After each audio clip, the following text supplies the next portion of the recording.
Hey guys, welcome to Airborne Aviation PFPX tutorial part 2.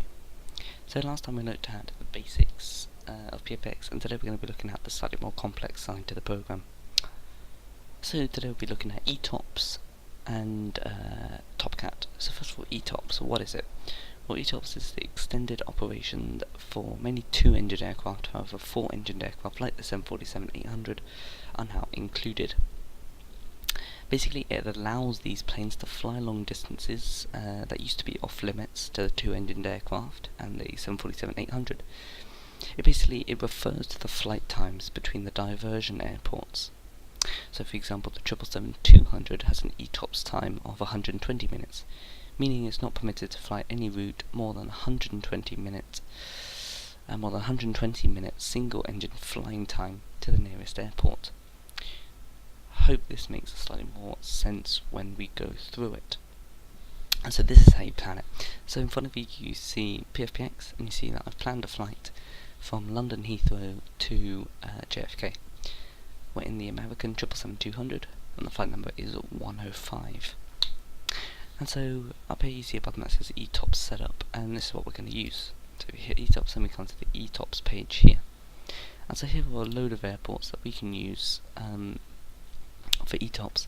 And ETOPS, what that basically does is, if there is a problem with our aircraft somewhere over the Atlantic, we can divert to one of these airports. So first of all, we're going to use EIKN, which is here. That is Knock Airport, apparently. Knock Airport in Ireland. And so we're going to copy that, and put ETOPS 120 minutes in, and we're going to paste it into there. And what that shows is 120 nautical mile ring around Knock Airport in Ireland, meaning if we get a engine failure in this circle here, we'll divert back to Ireland. So next, but that doesn't cover the whole of the Atlantic, so now we're going to need another airport. I'm going to have a look at CYQX, which I believe is Gander. Let me just have a look. Yep, Gander International Airport. I'm going to use that as our next airport. So if we copy that, put that into airport 2, that should draw another ring around it.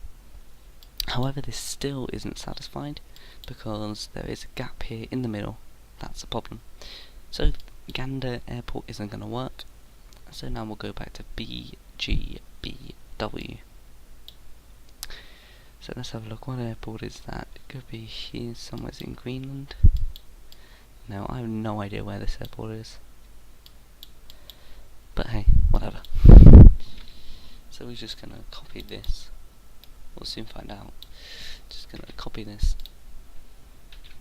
and paste it into ETOPS Airport 2, and then we go, there's the ring. I thought it was in Greenland. Where is it? Where is it? Oh, come on, where is it? What airport is it? I have no idea what airport it is. Anyway, if there's an engine failure, we'll be going there, so hopefully we'll be able to find it then. Okay, so now, as you see, there's this gap in the middle here.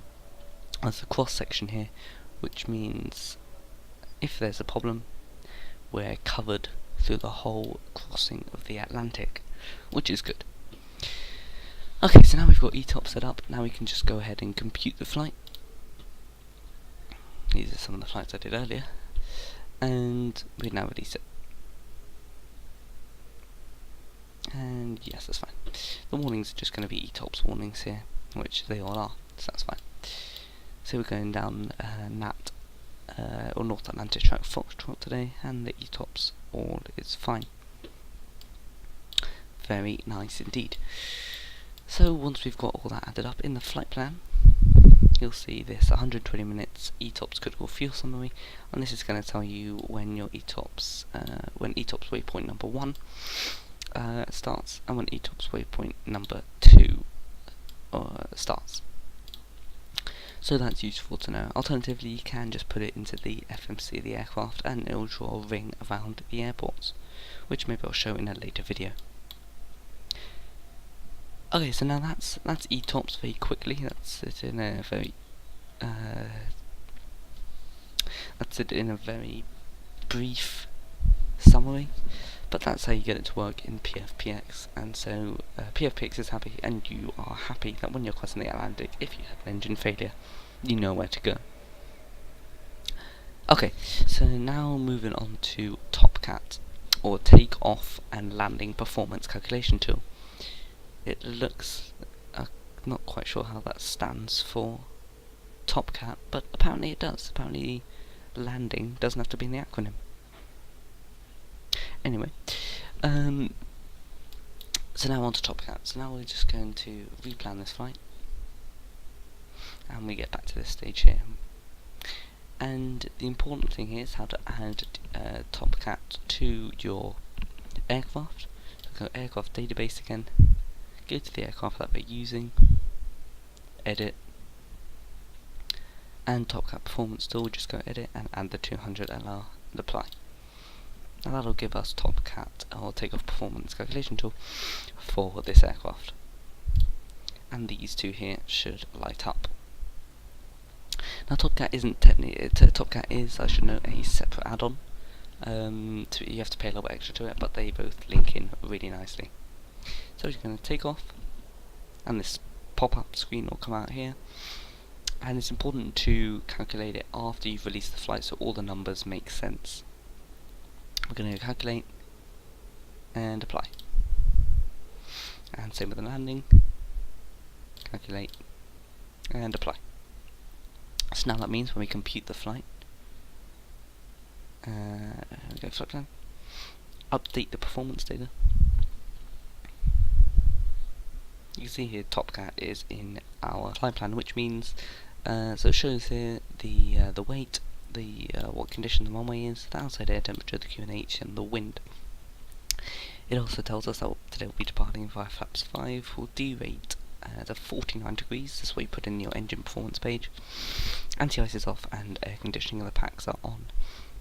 Now these are the speeds you'll enter into your takeoff page of V1, V-rotate, and V2.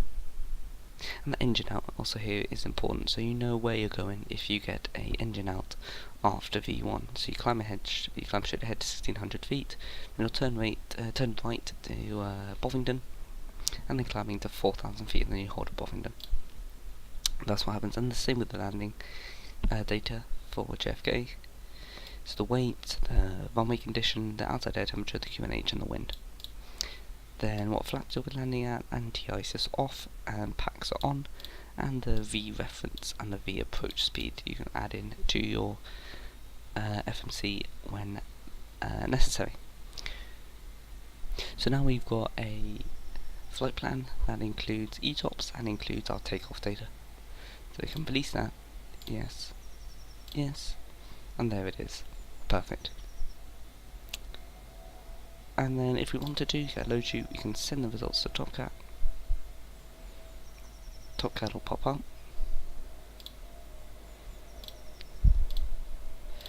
Weight and balance, and slightly off on the figures here, but we can correct them if we need to.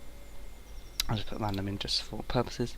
And then hit the load sheet, and this is the load sheet where it tells you the trim, shows you the centre of gravity, and all the total payload, the zero fuel weight, etc, etc. So you can print that out if you so wish. So that's everything, and I hope you found that video useful, informative. If you'd like to see something in future videos, just let me know in the comments below. If you enjoyed it, please give it a like. Okay, thanks guys, and I'll see you next time. Bye bye.